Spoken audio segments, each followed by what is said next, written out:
Sahabat Shalom, Bapak Ibu Saudara, Bapak Yahweh memberkati saudara sekalian.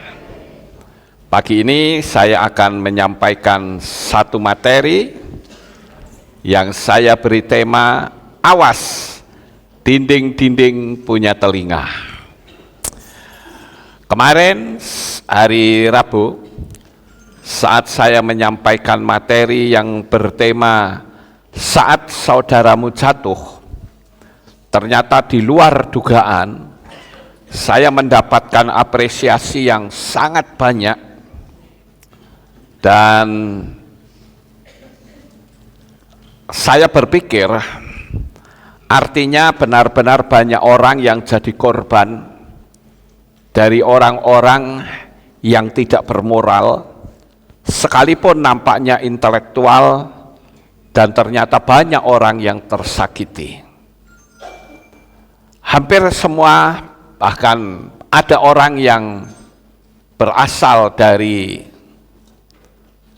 gereja yang masih memanggil nama sesembahan lain juga, ternyata memberikan apresiasi kepada saya. Jadi Bapak Ibu, saya tertarik untuk pagi ini melanjutkan satu materi yang juga masih bernuansa moralitas. Jadi saya beri tema hati-hati, dinding-dinding itu punya telinga. Tema ini tentu saja untuk kita belajar mengawasi perkataan dan sikap serta kehidupan kita. Saya akan bacakan di dalam kitab atau Matius pasal 12 ayat 36 dan 37, demikian bunyinya. Tetapi aku berkata kepadamu, ini yang bicara Yesua, setiap kata sia-sia yang diucapkan orang harus dipertanggungjawabkan pada hari penghakiman. Karena menurut ucapanmu, saya tambahi lagi, karena menurut jarimu, engkau akan dibenarkan, dan menurut ucapanmu atau jarimu, pula engkau akan dihukum. Kenapa saya kasih tambahan jarimu? Karena mulut kita mungkin diam, tetapi jari kita bermain. Dan itu ternyata banyak melukai orang. Nah, Bapak Ibu yang terkasih, ungkapan dinding-dinding punya telinga itu menggambarkan bahwa apa yang kita bicarakan atau kita lakukan, meskipun nampaknya tersembunyi, ternyata bisa diketahui oleh orang lain. Bahkan orang tidak pernah mengira ketika dia berbicara kepada orang lain, sekalipun di tempat yang tersembunyi, ternyata ucapan itu bisa tembus kepada orang yang menjadi bahan pembicaraan. Jadi kita perlu belajar untuk kita berhati-hati di dalam kita berbicara atau dalam kita menulis di Facebook maupun di komen-komen, apakah itu komen YouTube atau komen WhatsApp, kita belajar punya etika. Saudara setuju? Ya, kita belajar Bapak Ibu. Karena ternyata dari apa yang saya sampaikan kemarin, banyak orang yang memberi masukan. Terima kasih Pak Lukas, saya mendapatkan kekuatan baru. Saya adalah orang yang tersakiti. Ada yang berkata begitu. Ada pula yang mengatakan saya pernah jatuh dan tidak ada orang yang mau mengangkat saya, bahkan orang menjauhi kehidupan saya. Saya sakit hati luar biasa. Nah, mulai terungkap satu persatu. Itu baru yang ngaku loh saudara. Nah, kalau yang tidak mengaku, kira-kira ada enggak? Oh, banyak pasti. Jadi memang kalau saya pikir, apalagi kalau kita memperhatikan kitab Mislei atau kitab Amsal itu banyak berbicara tentang etika moral, baik itu masalah ucapan maupun sikap hidup kita. Nah, pagi ini saya ingin agar supaya kita berhati-hati, karena banyak orang yang tidak pernah menduga bahwa kita membicarakan seseorang, ternyata ucapan kita itu bisa tembus sampai ke orang tersebut. Saya ambil contoh diri saya sendirilah. Banyak orang yang membicarakan saya di belakang, tapi ternyata tembus juga sama saya, saudara. Tapi kalau saya kan orangnya kebal. Orang mau ngomongin apa, jawabannya cuman, emang gua pikirin. Saya punya hidup sendiri, saya punya sikap sendiri. Ya kalau orang kuat seperti saya, ya nggak masalah. Lu mau ngomongin apa juga jawabannya tetap sama, emang gua pikirin. Apalagi kalau kita membicarakan sesuatu dan ternyata yang kita bicarakan itu tidaklah sebuah kebenaran atau bukan sebuah kebenaran. Itu sangat mengerikan sekali. Di salah satu grup WA ada yang mengkritik pemerintah, dan saya katakan, kamu kritik pemerintah itu kira-kira kamu dapat apa? Kalau saya tanya kepada saudara, kalau kita mengkritik seperti itu kita dapat apa? Enggak dapat apa-apa. Paling-paling kalau ketahuan ya kita dapat hukuman, kan begitu saudara. Yang dikenal dengan hate speech atau ucapan yang penuh dengan kebencian. Bukannya kita mendapatkan sesuatu apresiasi, tetapi yang kita dapatkan adalah hukuman. Kehidupan kita semakin lama itu bukan menjadi semakin baik apabila, sekali lagi, apabila kita tidak belajar untuk menjaga ucapan kita. Di dalam sebuah gambaran, ini saya minta tolong sama AI, tolong buatkan dinding yang punya telinga. Nah, itu munculnya begitu, saudara. Jadi saya tanya, tolong buatkan. Nah, itu judulnya adalah dinding-dinding punya telinga. Artinya sekalipun kita berbicara di tempat yang sepi, sekalipun kita berbicara dan tidak ada orang lain, kita harus waspada. Yang pertama kita pertanyakan adalah, apakah yang kita bicarakan itu benar atau tidak? Lah kalau kita saja masih gelambiar belum tentu tahu, kok kita membicarakan? Nah, itu sebabnya saya ingin agar supaya kehidupan mental kita itu diterangi oleh kitab suci. Tuhan itu melihat segala sesuatu, termasuk perkataan dan pikiran kita. Tadi dikatakan kata-kata yang sia-sia. Apa maksud kata-kata yang sia-sia? Kata yang sia-sia itu bukan berarti kalimat yang tidak benar, tetapi juga yang benar tetapi disebarluaskan. Itu sia-sia. Kenapa? Karena kita tidak menyadari manfaatnya apa. Saya pernah ketemu dengan seseorang melalui WhatsApp, saudara. Dia katakan bahwa saya sebetulnya ingin memuji dan menyembah Bapa Yahweh seperti kehilatnya Pak Lukas. Dia katakan, kalau saja saya ada di Magelang, saya akan masuk ke situ. Tetapi saya itu terlalu kecewa dengan para pengagung Bapak Yahweh, katanya. Loh, saya tanya, lu kecewanya kenapa?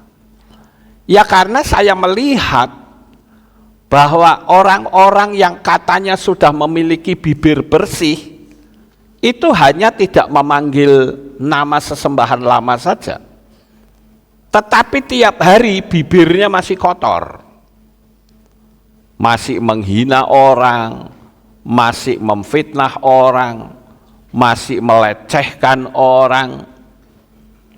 Itu yang membuat orang yang WA sama saya, dia katakan, saya tidak tertarik.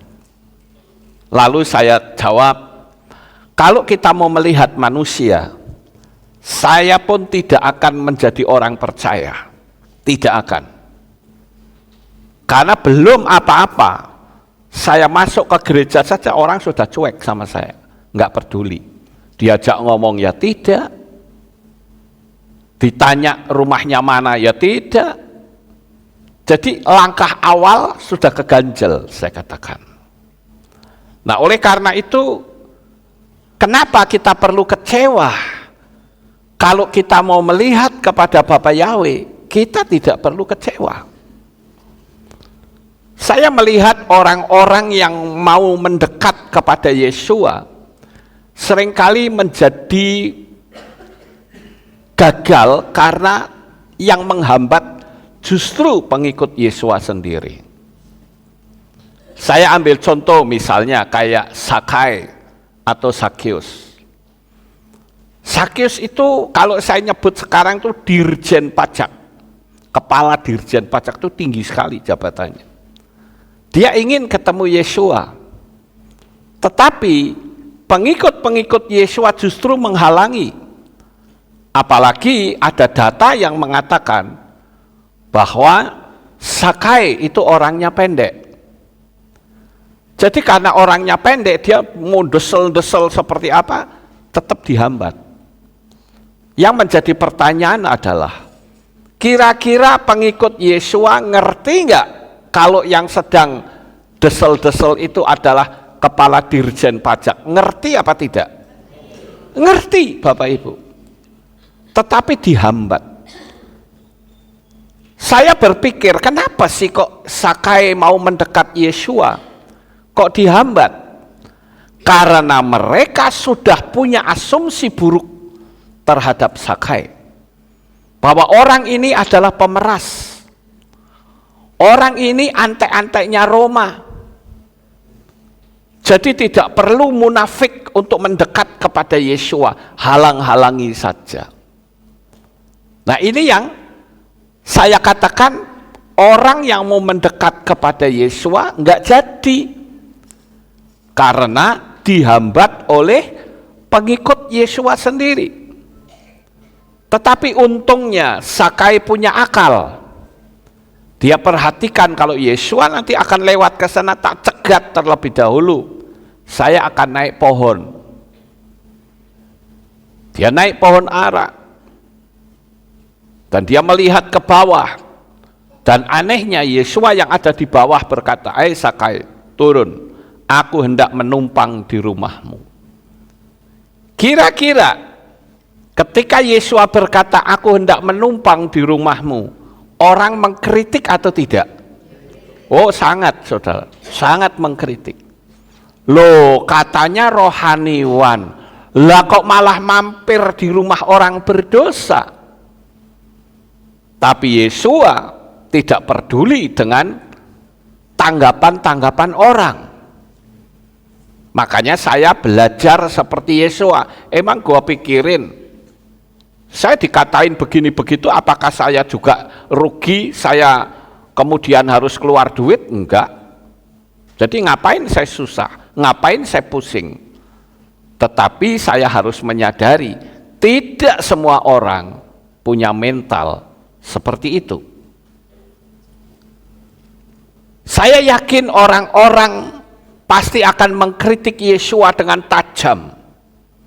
Katanya dia maha suci. Lah kok malah datang ke rumah orang berdosa? Lah ini apa ini? Tetapi justru pertemuan Yesua dengan Sakai membuat Sakai itu bertobat. Coba kira-kira kalau Sakai pada waktu itu tidak diterima oleh Yesua, Saya yakin Sakai akan menjadi orang yang semakin kejam.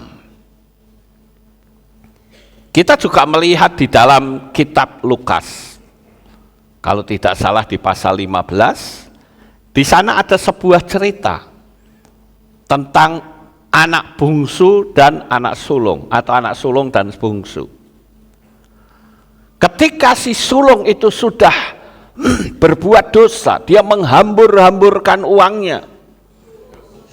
Si bungsu menghambur-hamburkan uangnya. Dia bermain perempuan. Waktu pulang, siapa yang paling tidak setuju? Si sulung tidak setuju, saudara. Kakaknya berkata, ngapain lu pulang? Tetapi untungnya, waktu si bungsu pulang, dia ketemunya bapaknya, saudara. Bapaknya terus menunggu dari hari ke hari. Dan dia tidak peduli dengan kondisi keadaan si bungsu. Yang saya tahu, kondisi si bungsu itu sudah bau ampas babi. Tetapi sang bapak itu datang berlari dan memeluknya. Tuhan menghendaki untuk kita memiliki mental seperti Yesua. Sekarang saya mau bertanya kepada saudara, kira-kira jikalau ada orang yang datang ibadah di tempat ini, dia bekas seorang pelacur, apakah kita bisa terima? Itu yang pertama. Apakah ketika ada orang bekas pemabuk, penjudi, tukang berantem masuk ke kehilat kita, apakah kita bisa menegurnya, bukan menegur, tetapi mengajak bicara? Nah, ini yang menjadi masalah sekarang. Karena selama ini orang berpikir bahwa orang-orang yang seperti ini tidak layak untuk kita dekati. Apalagi mempergunjingkannya. Dapat saudara bayangkan, orang yang baru ibadah dan dia mendengar, karena dinding-dinding itu punya telinga, ini hanya ungkapan. Dia mendengar bahwa dirinya sedang dipergunjingkan di kehilat atau dalam sebuah komunitas. Saya yakin saat itu orang akan berbalik dan berpikir, untuk apa saya ada di tempat ini? Lebih baik orang di luar sana, mereka ngerti etika, ketimbang orang yang katanya memanggil nama Yahweh tapi mulutnya busuk, mulutnya kotor. Ini yang perlu kita pahami, Bapak Ibu. Saya yakin kalau kita bisa terlepas dari mulut ember atau apa? Lambe turah. Ya. Mulut ember boleh, lambe turah boleh, telepon gendong juga boleh. Itu mau menyaingi malaikat Gabriel. Malaikat Gabriel ini kan malaikat pembawa berita. Jadi ada orang yang maha tahu, saudara. Pokoknya kalau pingin tahu berita, ya tanya saja orang itu, pasti dia ngerti semua. Karena dia menjadi sumber dari pergunjingan. Jangan sampai orang tersebut atau kita, orang mengatakan, awas ini ada penyakit datang, hati-hati, kamu harus hati-hati. Ya. Jangan sampai kita punya predikat seperti itu. Begitu kita lewat, awas, hati-hati, ngomong ya. Ini penyakit ini lewat ini. Pokoknya kita ngomong apa salah sedikit, wow, bisa tersebar kemana-mana. Ingat Bapak Ibu, ungkapan ini cukup baik, yaitu dinding-dinding punya telinga. Hati-hati, saudara. Di dalam kitab Ifrim atau Ibrani pasal 4 ayat 13 dikatakan, dan tidak ada makhluk yang tersembunyi di hadapannya. Sebaliknya, segala sesuatu telanjang dan terbuka di mata Dia yang kepadanya ada pertanggungjawaban kita. Jadi kita itu di mata Tuhan itu kelihatan semua, sampai ke dasar hati kita, Tuhan itu tahu. Sekarang saya mau bertanya, baik kepada saudara yang ada di tempat ini, maupun para subscriber. Siapa di antara saudara yang berani berkata bahwa aku tidak pernah berbuat salah? Ayo di sini saja deh. Siapa yang berani berkata, aku tidak pernah berbuat salah? Silahkan angkat tangan. Enggak ada kan? Berarti kita semua pernah berbuat salah enggak? Pernah. Lah kalau kita berbuat salah, kemudian kesalahan kita lalu dipergunjingkan keluar, dan ternyata orang yang mempergunjingkan itu ucapannya tembus kepada kita, saudara sakit hati atau tidak kira-kira? Pasti terluka loh minimal, saudara. Jadi pagi ini di hari Sabat, saya ingin ngajari saudara untuk menjadi orang yang betul-betul memiliki mulut yang bersih. Bukan cuman bersih karena tidak memanggil nama sesembahan lain, tetapi bersih tidak menjadi tukang gosip, tukang menggunjingkan orang lain. Sekarang kalau ingin mempergunjingkan orang lain, saya katakan silakan, boleh-boleh saja. Tetapi coba pergunjingkan hal-hal yang baik dari orang itu. Ayo kira-kira bisa atau tidak? Saya yakin akan sulit, saudara. Karena kebiasaan orang mempergunjingkan orang lain itu sangat menarik sekali. Kamu tahu nggak? Si A itu begini loh. Itu kan pengumuman sebetulnya. Dan saya katakan gosip itu memiliki daya perusak jauh melebihi dosa perzinahan dan perampokan. Inilah yang disebut dengan silent killer atau pembunuh yang senyap. Atau mungkin bisa disebut the cruel destroyer. Atau saya menyebut dengan istilah pembinasa keji. Nampaknya baik, nampaknya rohani, tapi sebetulnya dia adalah seorang pembinasa keji. Nah, orang-orang yang seperti inilah harus mengkuduskan mulut. Kalau kita tidak bisa mengkuduskan mulut,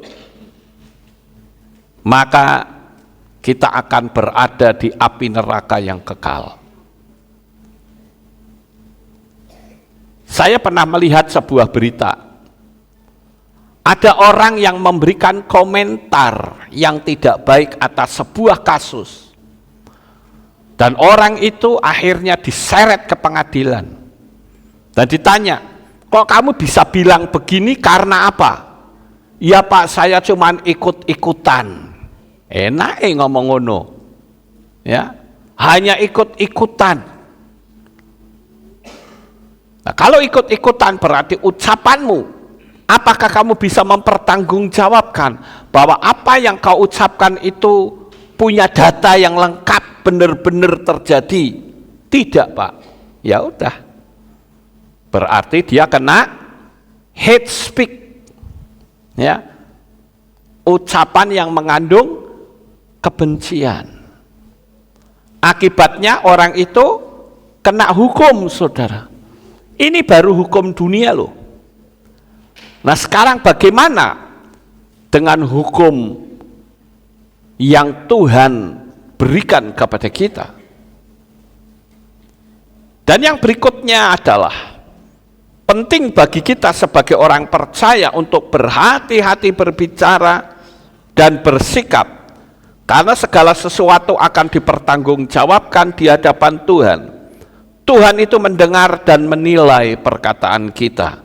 Di dalam kitab Tehillim atau Mazmur 19 ayat 15. Biarlah ucapan-ucapan mulutku dan renungan hatiku berkenan dalam pandanganmu, ya Yahweh, batu cadasku dan penebusku. Setiap kata yang keluar dari mulut kita, itu sebetulnya adalah mencerminkan siapa kita sebenarnya.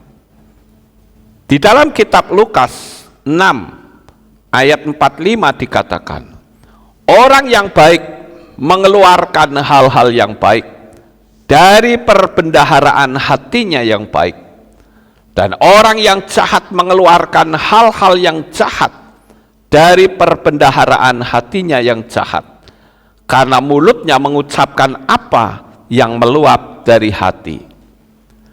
Perkataan yang sia-sia, gosip atau kebohongan tidak hanya menyakiti sesama, tetapi juga menyedihkan hati Tuhan.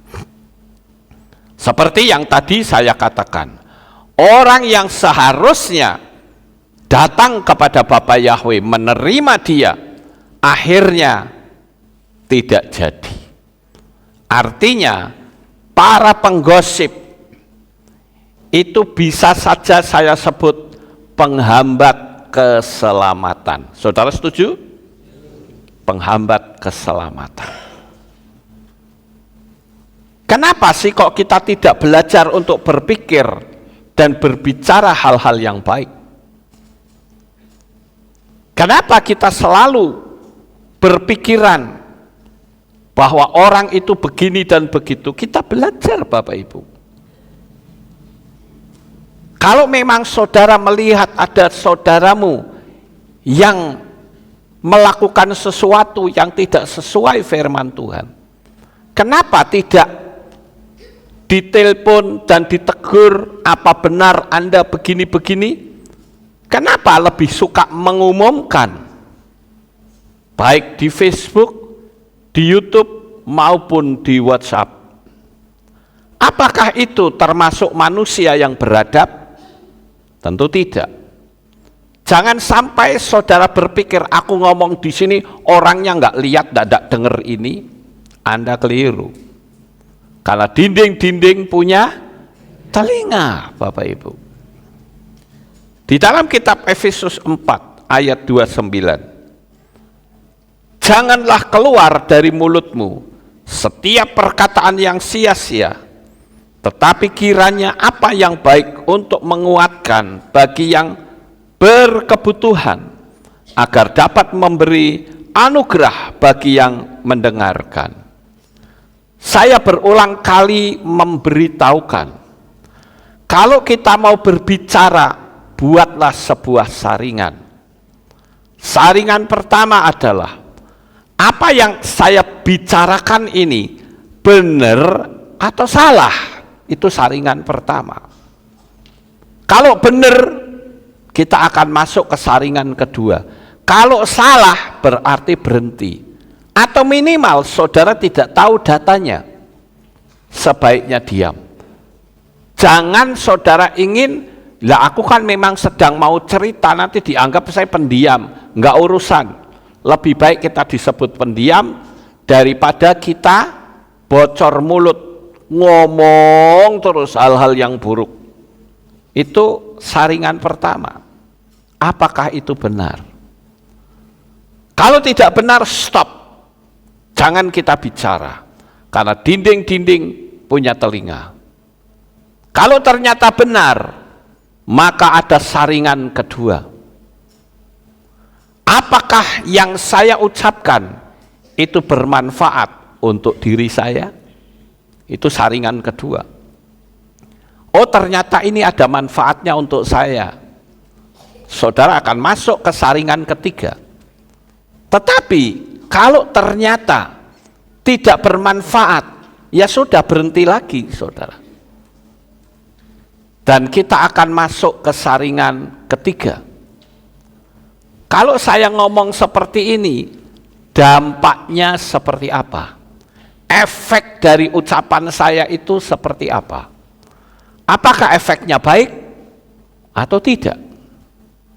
Ya nek bener, lah nek salah. Kalau benar pun Anda harus bisa membuktikan. Tapi kalau salah, saudara akan kena sanksi hukum. Itu masuknya ke ranah pidana loh, bukan perdata, saudara. Ada banyak sekali orang-orang yang harus berurusan dengan hukum karena masalah ucapan. Kita masuk ke saringan ketiga tadi. Kira-kira ini dampaknya seperti apa? Kalau dampaknya baik, akan masuk lagi ke saringan keempat. Tapi kalau dampaknya ternyata tidak baik, berhenti. Tapi kalau ternyata, oh ini dampaknya bagus, kita saring lagi yang keempat. Apakah saya berbicara ini sudah cukup waktu? Apakah saya berbicara ini betul-betul waktunya tepat untuk saya berbicara? Kalau tidak tepat, ya ngapain? Orang bisa salah tangkap, orang bisa muncul pertengkaran yang luar biasa. Saudara, kita harus tahu bahwa orang lain itu bisa mendengar dan terpengaruh oleh ucapan kita. Di dalam kitab Mislei atau Amsal 18 ayat 21 dikatakan, mati dan hidup ada dalam kuasa lidah, dan orang yang mencintainya akan memakan buahnya. Apakah buah itu baik? Buah itu mematikan? Itu tergantung dari apa yang kita ucapkan. Perkataan kita bisa menjadi berkat atau kutuk bagi orang lain. Dalam situasi sehari-hari, hati-hati terhadap gosip atau ujaran kebencian atau keluhan yang bisa merusak hubungan dan kesaksian kita sebagai orang percaya. Kalau saya mau bocor mulut, saudara, ada banyak sekali kasus-kasus yang masuk ke dalam hati saya, dan itu harus saya endapkan urusan saya dengan Tuhan. Karena orang yang mengeluh, orang yang mengalami begini-begini, saya harus tetap berprinsip, harus bisa menjaga rahasia iman. Ada puluhan rahasia yang tetap saya pegang. Tidak pernah saya bocorkan kepada siapapun, termasuk untuk keluarga saya sendiri. Karena saya tidak ingin menjadi jurang pencipta, jurang pemisah. Saya juga tidak ingin kehidupan saya nanti disebut gembala bocor mulut atau gembala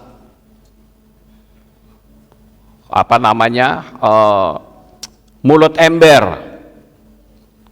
Tapi biarkan tetap dalam rahasia. Saudaraku yang terkasih, jangan lupa dinding yang paling penting adalah Tuhan sendiri. Karena Tuhan itu melihat hati saudara paling dalam. Di dalam kitab Pengkhotbah atau kitab Kohelet pasal 12 ayat 14 dikatakan, sebab Elohim akan membawa setiap perbuatan ke dalam penghakiman atas segala yang tersembunyi, apakah itu baik ataupun jahat. Yang akan membawa ke penghakiman siapa, saudara? Halo? Saya ulang lagi ayatnya, tolong dengarkan. Sebab Elohim akan membawa setiap perbuatan ke dalam penghakiman atas segala yang tersembunyi, apakah itu baik ataupun jahat. Siapa yang akan membawa ke pengadilan? Elohim, bukan kita, saudara.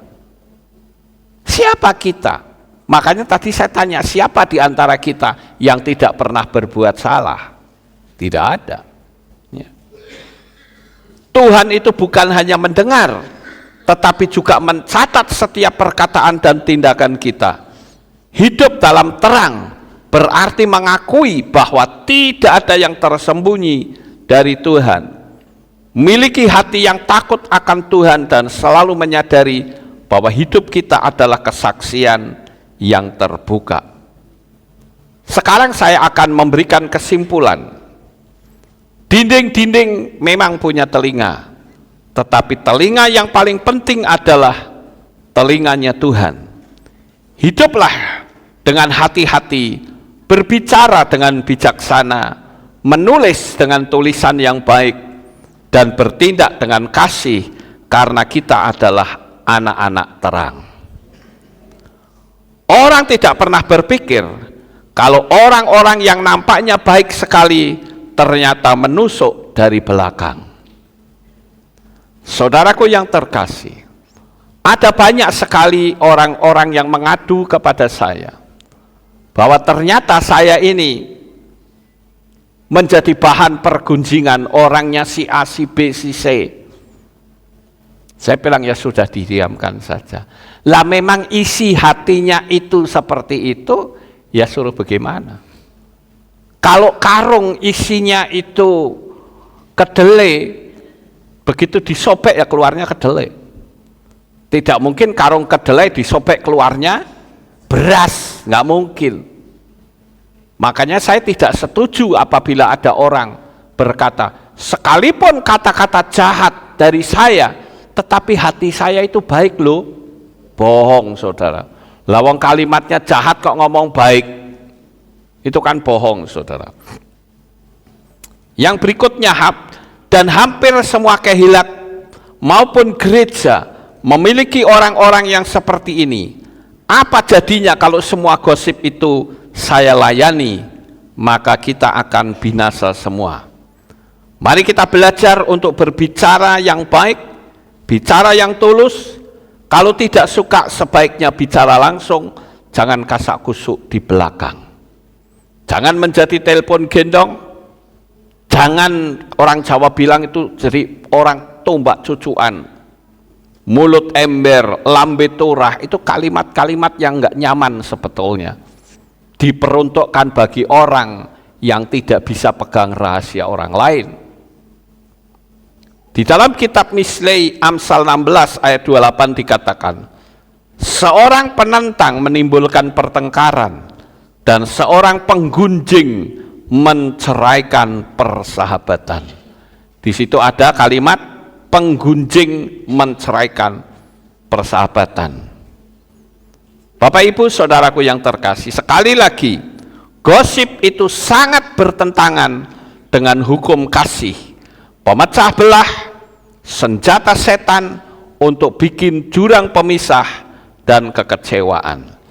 Jagalah mulut kita, jangan sampai orang menyebut awas ada penyakit lewat.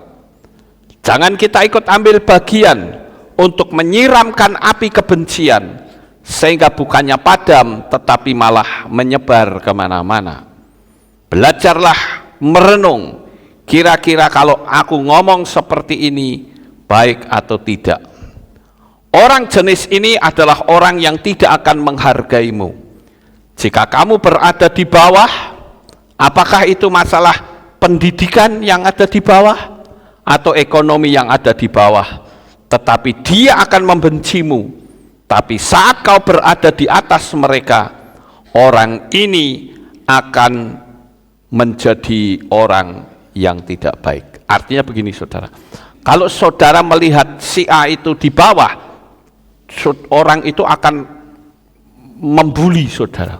Tetapi ketika orang itu diangkat oleh Tuhan ke atas, orang itu malah membenci. Kenapa? Karena iri. Jadi pagi hari ini biarlah kita belajar untuk menjadi orang yang lebih baik dari hari-hari yang lalu. Amin. Sukses besar untuk saudara. Bapak Yahweh memberkati. Haleluya. Kita tunduk kepala, kita berdoa. Terima kasih Bapak Yahweh. Apa yang telah kami sampaikan, biarlah kita akan semakin lebih berhati-hati dalam kita berbicara, khususnya saat kami berada di gerombolan-gerombolan membicarakan sesuatu. Biarlah kami belajar untuk membicarakan hal-hal yang baik. Terima kasih Bapa, di dalam nama Adonai Yesus Hamasyah kami berdoa. Amin. Kita akan dengar pengumuman. Ada pengumuman? Oke. Shalom. Berjumpa kembali dalam Aleph Tau Update News. Berikut kami sampaikan pengumuman minggu ini. Mengundang seluruh kaum pria untuk hadir dalam ibadah Men's Club pada hari Selasa, tanggal 3 Desember 2024 pukul 6 sore di Kehilat. Divisi ANA akan mengadakan piknik bersama ke Kid Fun Yogyakarta pada tanggal 14 Desember 2024 dengan biaya Rp200.000 per orang. Biaya tersebut sudah termasuk tiket bermain semua wahana, tiket berenang, 1 kali snack, dan 2 kali makan. Diharapkan anak-anak membawa pakaian ganti dan perlengkapan mandi, kaos kaki untuk arena mandi bola, jas hujan atau payung, dan juga obat pribadi. Anak-anak yang ikut harap mengenakan dress code kaos merah atau peach. Untuk pendaftaran, dapat menghubungi guru kelas masing-masing atau dapat menghubungi Tante Yeni atau Kak Maria di nomor berikut. Pendaftaran ditutup tanggal 8 Desember 2024. Demikian pengumuman minggu ini. Sampai jumpa di Aleph Tau Update News selanjutnya. Amin. Ya, itulah pengumumannya. Kita akan akhiri kebaktian kita. Mari kita bangkit berdiri, kita tutup dalam doa. Terima kasih Bapak Yahweh, selesai sudah ibadah Sabat pagi ini. Saya berdoa sebentar anak-anak-Mu akan pulang ke rumah mereka masing-masing. Jaga, lindungi, peliharakan mereka, berkati mereka, buat damai sejahtera, sukacita, dan perlindungan dari Bapak Yahweh atas umat-umat-Mu. Terima kasih Tuhan, pertemukan kembali kami esok sama-sama memuliakan dan memuliakan kebesaran-Mu. Terima kasih Bapa, di dalam nama Adonai Yesus Hamasyah kami berdoa. Mari kita angkat tangan kita dan kita akan menerima berkat Kohanim. Haleluya. Yevarecheka Yahweh wa yismereka.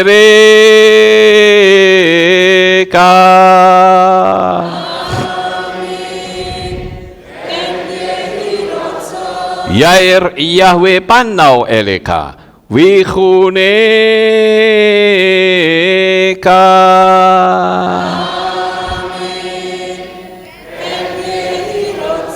Yesa Yahweh panau eleka wa yashem leka shalom.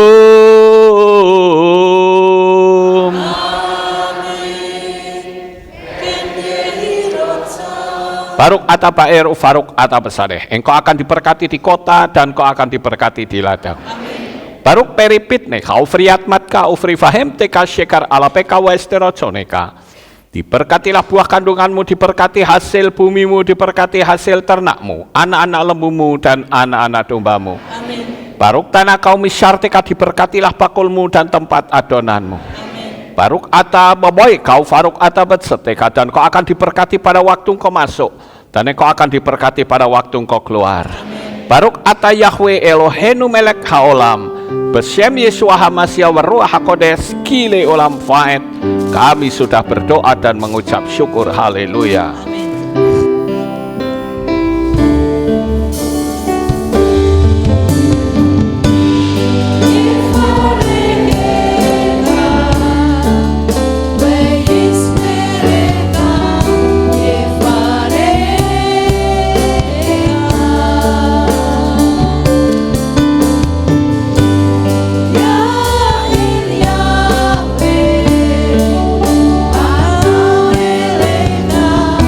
We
Shabbat Shalom. Maha Kuasa, terima kasih atas kehadiran Bapak Ibu Saudara sekalian dalam ibadah bersama kami di Kehilat Alef Tau Magelang. Doa saya Bapa Yahweh memberkati dengan kesehatan yang sempurna, damai sejahtera dan berkat materi yang semakin melimpah. Kami menunggu kembali kehadiran Bapak Ibu Saudara sekalian pada jam yang tersedia. Hari Sabat jam 5 pagi, hari Minggu jam 6 pagi, hari Rabu jam 6 sore. Siap sedialah sebagai mempelai Hamasiah untuk menyambut kehadiran mempelai pria kita yaitu Adonai Yeshua Hamasiah di awan-awan yang permai. Amen lehitraot. Shalom, sampai jumpa kembali.